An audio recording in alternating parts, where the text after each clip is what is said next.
Magkaibigan kami, ang ngalan niya Shin Pascual, maganda siya at mabait,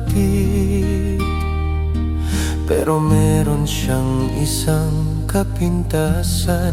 Sa sobrang ganda niya ay kabitis siyang lalaki. Di yan mapalagay kung walang ganap, yan lagi sa gabi. Mahilig sa kape, yung pinakamahal 128 sa Dunkin' Donut. Di yan madamot, lagi yan mapashare pag may ganap kami. Paborito niya samgyupsal sa I Love Baboy at sa Korean Town. Ngunit siya ay naguguluhan sa ngayon dahil in love.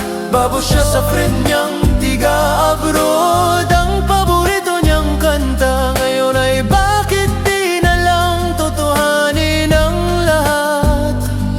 Kaya naman Los Valdez ngayon ang freni niyang si Pandora.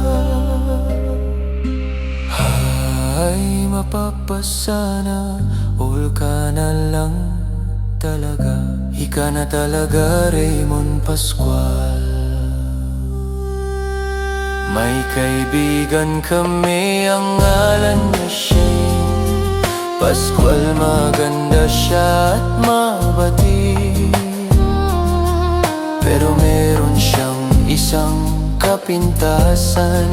Sa sobrang ganda niya ay kabitis siyang lalaki. Di yan mapalagay kung walang ganap, yan lagi sa gabi. Mahilig sa kape, yung pinakamahal 128 sa Dunkin' Donut. Di yan madamot, lagi yan mapashare pag may ganap kami. Paborito niya samgyupsal sa I Love Baboy at sa Korean Town. Ngunit siya ay naguguluhan sa ngayon dahil in love. Babo siya sa friend niyang tiga-abroad. Ang paborito niyang kanta ngayon ay bakit di na lang totohanin ang lahat. Kaya naman Los Valdez ngayon ang freni niyang si Pandora. Ay mapapasana, all ka na lang talaga. Ika na talaga, Raymond Pascual.